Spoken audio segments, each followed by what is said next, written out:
Hi and welcome. Today we're going to talk about some of the problems and some of the fixes for a beer that looks like this. So stick around to find out more.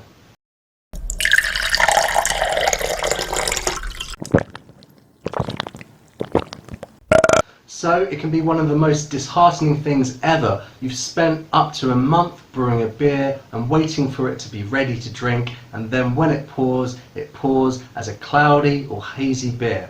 So the question is, what causes this and what can you do to fix it? Now the first question I want to answer is it okay to drink cloudy beer? And the answer is absolutely yes. There's no problem drinking cloudy beer. In fact, there are many variety of beers that are intentionally cloudy. So don't worry about drinking it if it looks a little bit cloudy. It's not going to hurt you. The worst that's going to happen is maybe it's going to put you in the toilet and you're going to have a few interesting sounds coming out of that toilet. But don't worry about that at all. Drink that cloudy beer. But there are a few things that you can do to try and fix it, so let's move on to those. So first of all, what actually causes cloudiness or haziness in your beer? Well, it's down to certain compounds or substances. Now these compounds are often naturally occurring in the ingredients that we use to brew beer, and we often want certain amounts of them. But if we have an imbalance in the quantities of these compounds, it can lead to the cloudiness in beer. So one of the most common things that leads to cloudiness or haziness in the beer is protein. And protein is naturally occurring in the grains that we use to brew beer. Now, it's especially common if you're brewing with corn or rice, or if you've been using refined sugar. And if you don't remove the protein in the right quantities, it can lead to something called permanent haze. Another compound that can lead to cloudiness in your beer are called polyphenols or polyphenols, and they are also naturally occurring in grains and in hops. Now we actually want these compounds because they're very good for giving flavour and aroma. But however, if you have too much of these polyphenols, then they could actually lead to oxidation of your beer, which will cause some off flavours that we don't actually want in the final product. Yet another cause of cloudiness in beer is actually the yeast. Now, the yeast is the brewer's best friend. It's the reason why we actually get beer. But if you're using a yeast that is suspended in the actual liquid of the wort or of the final beer, then it can lead to cloudiness. And this is called low flocculation. So it's important to choose the right type of yeast for the type of beer that we're brewing. So the first tip is about how to fix an already cloudy beer at the end of the brewing process. Well, the best way to go about this is to actually try and store the beer at a very low temperature. If you store your beer at about 32 degrees Fahrenheit, 0 degrees Celsius for around 3 to 24 hours and then bring it back up to serving temperature, this will help a lot of that cloudiness disappear, and you're not going to have such a cloudy beer at the end of that cold storage. Now, my second tip is for someone who has perhaps spotted that they have a cloudy beer before they've actually finished the brewing process, or if you're trying to brew the beer again for a second time and you experience that problem on the first batch.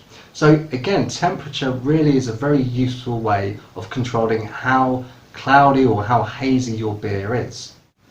So we can actually use very cold and very hot temperatures to control how cloudy the end beer is. So first of all, let's talk about how to use very cold temperatures. Now you may have heard of the term called cold crashing. This is just a process that involves bringing the temperature of your fermented beer down to around 0 degrees Celsius, 32 degrees Fahrenheit. And by doing this, you're encouraging the yeast or other compounds that are suspended in your beer to gather together and to sink to the bottom of that fermenter. And in this way, you'll be able to clear up the overall appearance of your beer quite well. Also, this will lead to a process called the cold break. And the cold break just refers to this natural reaction of things like the yeast, proteins and other compounds actually flocking together and sinking to the bottom. So this is absolutely something that we want if we're having a consistently cloudy beer when it's not intended to be a cloudy beer.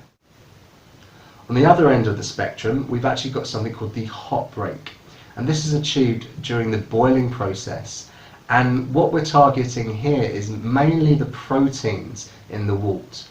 So we will have a lot of proteins after mashing, and by raising the temperature of that wort, we will get a hop break. And you can tell that you've had a hop break because if you look in the actual wort, it's going to look like you've broken an egg in there. So one thing to remember is that we don't actually want to remove that material.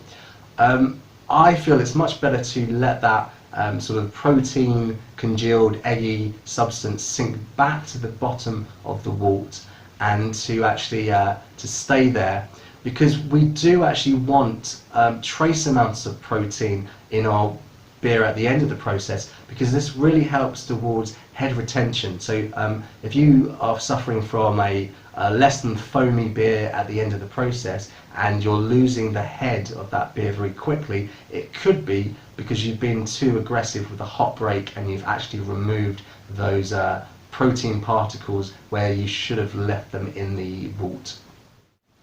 Now, if you don't want to go down the route of using cold or hot temperatures to control the clarity of your beer, there is an alternative route, and that's my third tip, using what are called fining substances. So a fining substance is something we add to our wort or to our beer in order to improve its clarity. Now, the way it works is normally that the substance we add is either positively or negatively charged, depending on the temperature of the wort at the time, and this actually attracts all those compounds that we don't want in the beer, or we want less of in the beer, and by doing that they become heavy and they sink to the bottom of the fermenter or the container that we have our wort or beer in. So some examples of these fining agents that you can use are isinglass, gelatin, Irish moss, polyclear AT and silica gel.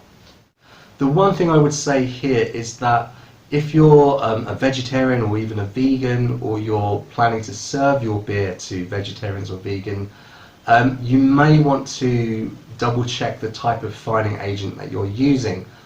Things like isinglass is actually made from fish. I believe it's from the float bladders or something like that, and it's not a vegetarian material. So if you're dealing with very strict vegetarians or even vegans, you may want to consider using something like Irish moss, which is actually derived from a moss, and the polyclear AT, because that's actually made from plastic.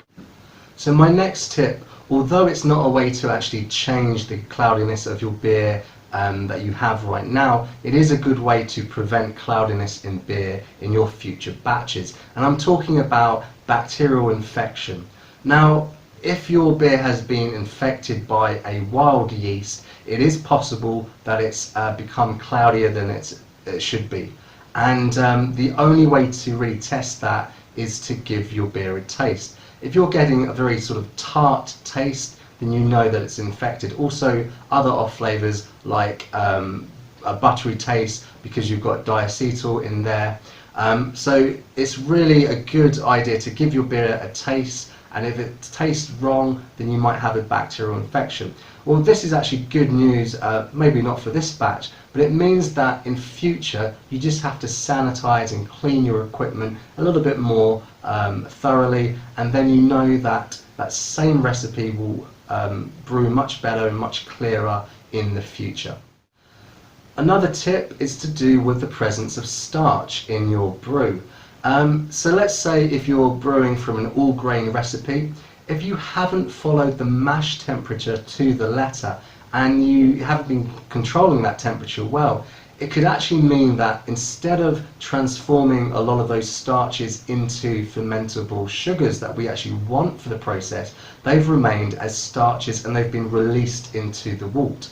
If this is the case, then it can actually lead to a hazy beer later in the process. So the best thing here is to always follow those temperatures well. So tip number 6 is all about yeast.